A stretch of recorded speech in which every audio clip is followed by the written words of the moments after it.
আমার বয়স 16 বছর। কিন্তু আমার কাজগুলি ছোট বাচ্চাদের মতো ছিল।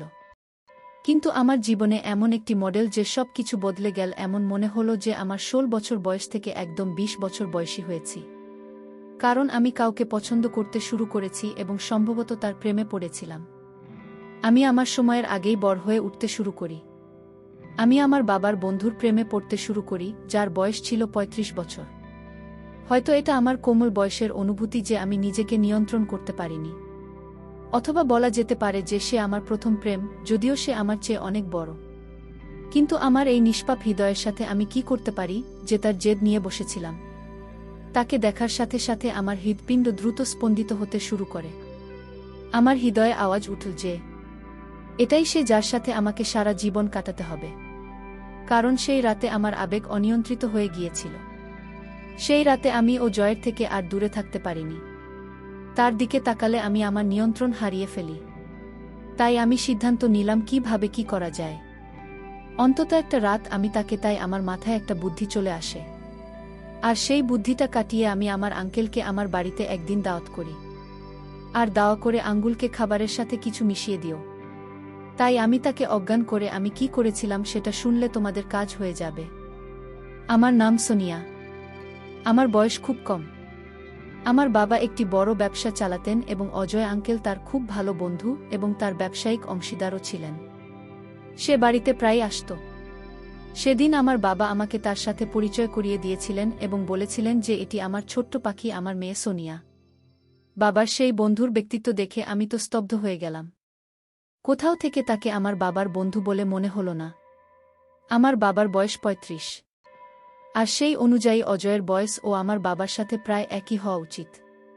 কিন্তু তাকে তার বয়সের থেকে 10 বছরের ছোট দেখাচ্ছিল। এমন পেশিবহুল শরীর ছিল যে আমি তার দিকে তাকিয়ে রইলাম। বাবা বললেন, আঙ্কেলকে হ্যালো বলো। আমি অবশ্যই হ্যালো বলছিলাম, কিন্তু তাকে আঙ্কেল বলতে পারিনি। আসলে আমি কিছু বলতে পারিনি। আমি শুধু তার দিকে চুপচাপ তাকিয়েছিলাম। আমাকে এইভাবে দেখে সে আমাকে টোকা দিল। বলল, সোনিয়া, কি ব্যাপার? আরে তুমি কি আমার সাথে কিছু কথা বলতে চাও? ওর সাথে কথা বলতে পারতাম, কিন্তু ও শোনা কথাটা আমার হৃদয়ে বিঁধেছিল। কেন জানি না, ওর মুখ থেকে শোনা শুনতে আমার ভালো লাগেনি। সেই সময় তো আমি রুমে চলে গেছিলাম। কিন্তু সেদিন থেকে অজয় কালকে আমি পছন্দ করতে লাগলাম। তিনি একজন 6 ফুট লম্বা মানুষ ছিলেন। এত সুন্দর ব্যক্তিত্বের অধিকারী যে তাকে দেখে ছোট ছেলেরাও লজ্জা বোধ করবে। এবং তারপরে আমি সবসময় তাকে নিয়ে ভাবতে থাকি। দিন রাত, সকাল সন্ধ্যা, কখনো আমি তাকে দূর থেকে দেখতাম, তখনও সে বাড়িতে আসত। কখনো আমি বাবার সাথে অফিসে যেতাম এবং সেখানেও তার সাথে দেখা হতো। আমি নিজেই আমার অবস্থা দেখে অবাক হয়েছিলাম। এখন আমি নিজের দিকে বেশি মনোযোগ দিতে শুরু করেছি। কিন্তু যখনই সে আমাদের বাড়িতে আসত, সে নির্বিকার থাকত। বাবার সাথে কথা বলতে ব্যস্ত থাকত, আমার দিকে তাকাত না। যদিও আমি কোনো না কোনো অজুহাতে তার কাছে যাওয়ার চেষ্টা করতাম। কিন্তু সে আমাকে স্নেহ করে আমার পড়াশোনার কথা জিজ্ঞেস করত। আমার সাথে যেভাবে তিনি কথা বলতেন, তার সেই কথা বলার স্টাইল আমার মোটেও পছন্দ হতো না। আমি ছোট ছিলাম।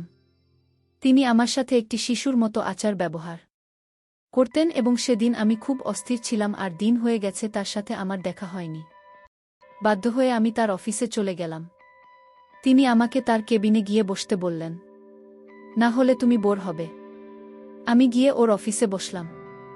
কিছুক্ষণ পর উনি ওখানে আসেন। ওকে দেখে আমার চোখ ঠান্ডা হয়ে গেল। আমি ওর দিকে তাকিয়ে রইলাম। আমাকে এভাবে তাকিয়ে থাকতে দেখে উনি বলতে লাগলেন, কি ব্যাপার সোনিয়া, আমার সাথে তোমার কোনো কাজ আছে? তুমি আমার সাথে দেখা করতে এলে কেন? আমি তার কোনো কথার উত্তর না দিয়ে সরাসরি বললাম যে তোমাকে আমি খুব পছন্দ করি। আমি তার প্রতি আমার ভালোবাসা প্রকাশ করেছিলাম, কিন্তু সে হয়তো বুঝতে পারেনি যে আমি কি বলছি, এবং সে বলেছিল যে আমিও তোমাকে খুব পছন্দ করি। যে একজন ব্যক্তির কথার চেয়ে বেশি তার হাবভাব কথা বলে, এই কারণে আমি বুঝতে পারলাম যে সে আমার অভিব্যক্তি বুঝতে পারেনি বা সে আমাকে ভালোবেসে বলেছিল না।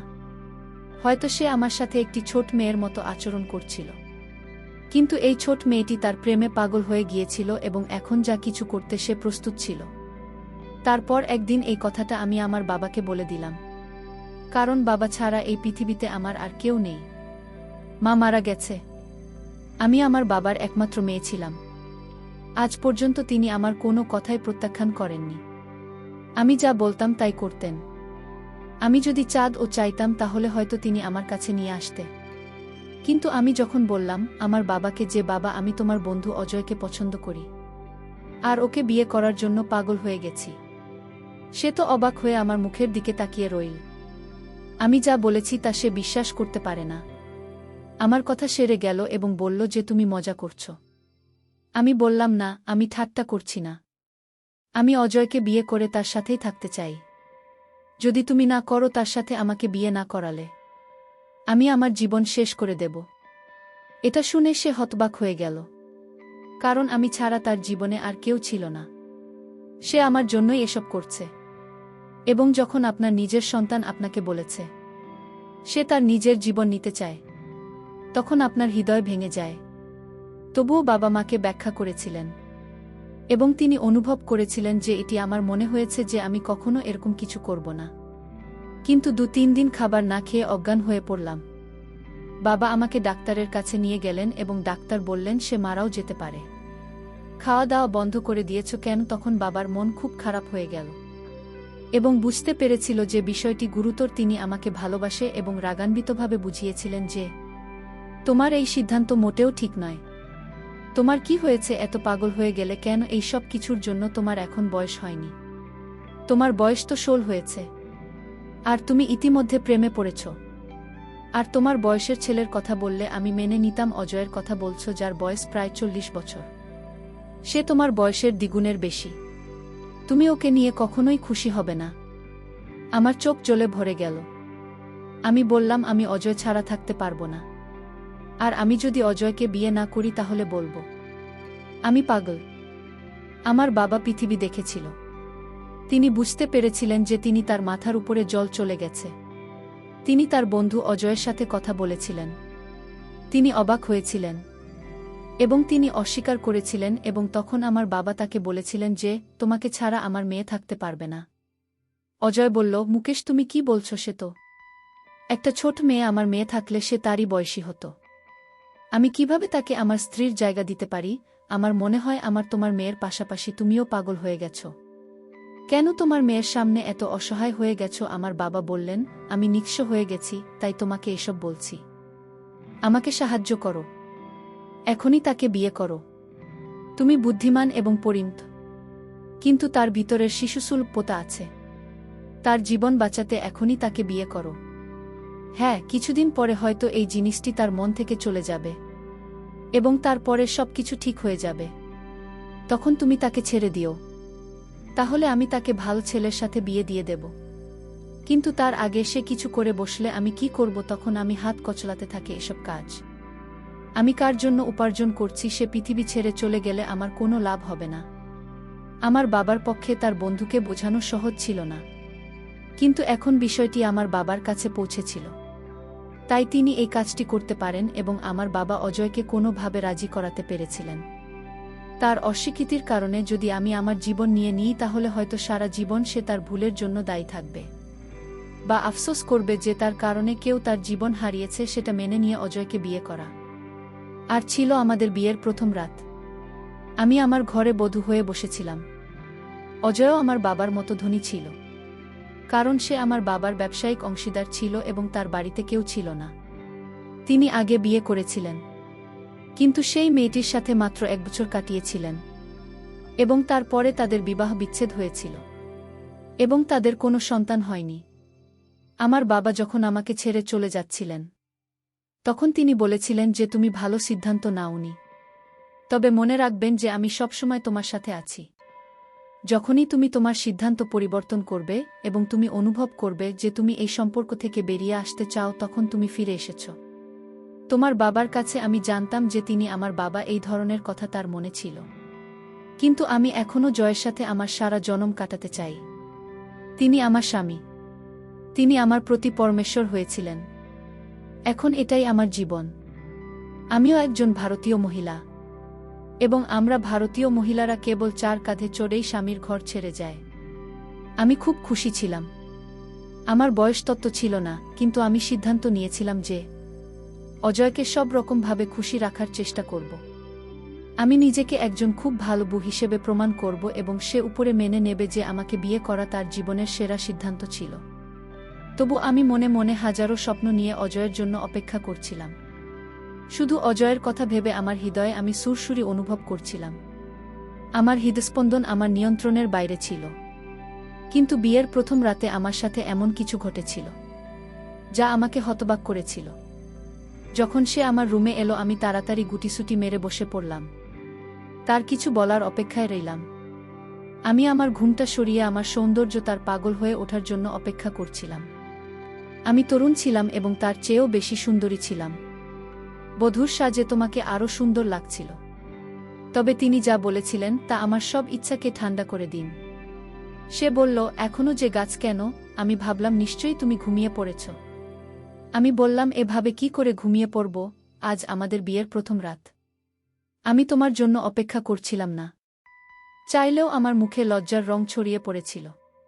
কিন্তু সে আমার দিকে খুব কড়া চোখে তাকিয়েছিল। তিনি সেখানে দাঁড়িয়ে আমার দিকে কয়েক মুহূর্ত তাকিয়ে থেকে বললেন যে আমার বিয়ে করার ইচ্ছা ছিল না। তাই আমার বিয়ে করার ইচ্ছা ছিল। তাই সে আমার ইচ্ছা পূরণ করেছে। এখন এর মানে এই নয় যে আমরা এখানে বরকনে যা করে তা করব। এই আচার অনুষ্ঠান ছেড়ে গিয়ে জামাকাপড় পাল্টে ঘুমিয়ে পর। এই রুমটা শুধু তোমার, আমার রুম উপরের তলায়। কিছু লাগলে জানাবেন। আমি এটা শুনে অবাক হয়ে গেলাম। আমি বললাম, কি করছো? আজ রাতটা আমাদের জীবনে সুন্দর রাখতে, যা সারা জীবন মনে থাকবে। তুমি তোমার ঘরে যাচ্ছ কেন? কিন্তু বর বউয়ের তো একটিমাত্র ঘর হয়। তিনি বললেন, দেখো, আমি তোমার বাবাকে এতটা অসহায় আগে কখনো দেখিনি। তিনি নিজেও অসহায় ছিলেন। তুমি তাকে বাধ্য করেছিলেন, আর সে আমাকে বাধ্য করেছিল। এসব হয়েছে বাধ্য হয়ে। আজকের রাতটা তাদের জন্য বিশেষ বিশেষ রাত, যারা সঙ্গে বিয়ে হয়। সে কিছু বলতে চেয়েছিল, আমাকে কিছু বোঝাতে চেয়েছিল। কিন্তু সে বলেছিল যে তুমি এত বুদ্ধিমান হলে এখানে বসে থাকতে না, ঘুমোক। সে আমার উত্তর না শুনে সেখান থেকে চলে গেল। তার রুম ছিল। পরে সকালে কাজের মেয়েটি আমাকে বলল যে সারের উপরে তিনি আমাদেরকে আপনার জন্য নিচে একটি রুম পরিষ্কার করতে বলেছিলেন। তাই আমরা এই ঘরটি সাজিয়েছি। এমনিতেও আমরা এখনো বুঝতে পারছি না যে সাহেব কাকে বিয়ে করছেন এবং কেন আপনার রুমটি নিচে রেখেছেন, কিন্তু তিনি সাহেব বলেই আমরা তার কথা মেনে নিয়েছি। তিনি যা বলেন আমি তাই করি। এ কিভাবে আমার স্বপ্ন পূরণ হলো? এমন মনে হচ্ছে স্বপ্নগুলো আমার কাছ থেকে ছিনিয়ে নেওয়া হয়েছে। এমনকি আমার স্বপ্নগুলো আমার ছিল না। এইভাবে কিভাবে আমি আমার জীবন কাটাই? কিন্তু এখন আমি আমার বাবাকে সব কিছু বলতেও পারি না, এবং তারপর কিছু জিনিস আছে যা স্বামী স্ত্রীর মধ্যে থাকাই ভালো। তাই আমি তাকে কিছু বলিনি এবং এটা প্রকাশ করেছি যে আমি এখানে খুব খুশি। তিনিও খুশি হলেন। কিন্তু আসলে আমাদের বাড়িতেই যে বিষয়গুলো চলছিল, আমি ভাবলাম এটা কিভাবে ঠিক হবে। আমার এক বান্ধবী ছিল যে আগে থেকেই বিবাহিত। আমি যখন তাকে এই সব বললাম, সে বলল, আরে তোমাকে এখন আমাকে সব কিছু বোঝাতে হবে? তুমি এক কাজ করো, তোমার বয়সের চেয়ে একটু বড় দেখাতে চেষ্টা করো, শ্যুট করবে না। তুমি যদি তোমার স্বামীর সামনে শাড়ি পরে যাও তবে তিনি তোমাকে দেখে খুশি হবেন এবং তার সাথে সঠিকভাবে কথা বলবে। চুলের খোপা বানাও, সে তোমাকে একটা ছোট মেয়ে ভাবছে, সেই জন্যই সে এমন করেছে। কিন্তু তোমাকে তাকে এটা বোঝাতে হবে তুমি অতটা ছোট নয়। সে যা বলেছিল তার মধ্যে একটি বিষয় ছিল। সে ঠিক বলেছিল যে এমন কখনো কখনো স্ত্রী যদি যুবতী হয় এবং স্বামী যদি বয়স্ক হয়, তখন তিনি তার স্ত্রীকে সুন্দর দেখানোর জন্য চুলে রং করেন। একইভাবে আমার স্বামী আমার চেয়ে বয়সে বড় এবং আমি তরুণ ছিলাম। তাই আমাকে একটু বয়স্ক দেখাতে আমার চেহারা পরিবর্তন করা দরকার। আমি আমার বন্ধুর পরামর্শে রাজি হয়ে কেনাকাটা করতে চলে গেলাম। সুন্দর সুন্দর শাড়ি কিনে আনলাম। সন্ধ্যার খাবার তৈরি করে আমার স্বামীর জন্য অপেক্ষা করতে লাগলাম। তার বাড়ি ফিরে আসাতে আমার মুখে হাসি ফুটে উঠল। আমি বললাম, শোন, খাবার রেডি, তুমি হাত মুখ ধুয়ে এসো। আমার এই কথাতে যখন সে আমার দিকে তাকাল তখন তার মুখে অদ্ভুত রং দেখা যাচ্ছিল, আর মাঝে মাঝেই চলে যাচ্ছিল পকেট থেকে একটা চকলেট বের করে আমার হাতে রাখুন। এবার সেও হাসতে লাগল। তিনি বললেন, বড় কথা বললে কেউ বড় হয় না। তুমি অনেক বড় বড় কথা বল। এখন তুমি এমন অভিনয় শুরু করেছ, কিন্তু ভুলে যেও না যে তুমি এখনো আমার কাছে ছোট্ট মেয়ে। সেই চকলেটটা দেখে আমার কান্না পেয়ে গেল। আমি ফুপিয়ে ফুপিয়ে কাঁদতে লাগলাম। আমি আমার রুমে এসে দ্রুত আমার শাড়ি পরিবর্তন করে আমি আয়নায় নিজেকে দেখতে লাগলাম এবং ভাবতে লাগলাম, কাউকে ভালোবাসা কি এত বড় পাপ লোকে বলে ভালোবাসার কোনো বয়স হয় না, তাহলে কি অপরাধ করলাম যে এই লোকটা আমার সাথে এমন করছে? আর এখন কাউকে বলতেও পারছি না। আমি খুব খারাপভাবে ফেঁসে গেছি। আমাকে কিছু করতে হবে। একদিন তো সীমা পার হয়ে গেল, সে ফোনে কারো সাথে কথা বলছিল এবং আমার সম্পর্কের কথা বলছিল। এটাও বলেছিল যে সে একটি ছোট্ট মেয়ে, তার কাজও তেমন এবং তার বুদ্ধিমত্তাও তেমন। আমি কিভাবে ওকে আমার স্ত্রীর জায়গা দিতে পারি? মুকেশ আমাকে জোর করছে, না হলে ওর মেয়েকে বিয়ে করতাম না। ব্যাপারটা ওর মনে থেকে যেত এবং সে আমার সাথে বিজনেস পার্টনার শেষ করে দিত। জানো তো, আমরা একটি নতুন কারখানা করতে চাই। এখন আমরা একটি কারখানা নিয়ে বসে থাকতে পারব না। তাই বাধ্য হয়ে আমাকে এসব করতে হয়েছিল। নইলে ভাবব বিয়ে এমন একটি জিনিস যা তামাশা নয়। তার মানে সে সব করছে বাধ্য হয়ে নয়। নিজের মন্তব্যে তিনি আমার বাবার সাথে একটি নতুন ব্যবসা শুরু করতে চেয়েছিলেন। তাই তিনি এসব বলছেন এবং তার জন্য আমি তার জীবনে একটি বাধ্যতা ছিলাম। বলা হয় যে আপনি যাকে ভালোবাসেন তাকে আপনি খারাপ কথা বলতে শুনলেন। আপনার ভালোবাসা শেষ হয় না। আমার ভালোবাসাও তখনও শেষ হয়নি। কিন্তু ভালোবাসার চোখ অবশ্যই খুলেছিল। তার মানে এটা যেই লোকটা যেমনটা দেখায় যে তেমনটা মোটেও নয়। সে আমার বাবাকে বলল, আমি তোমার একটা বড় উপকার করেছি। আমি তোমার মেয়েকে বিয়ে করেছি তার জীবন বাঁচানোর জন্য, না হলে তুমি বলেছিলে যে সে নিজেই কিছু করে বসবে। কিন্তু দেখো, এটা আমার জন্য খুব মুশকিল।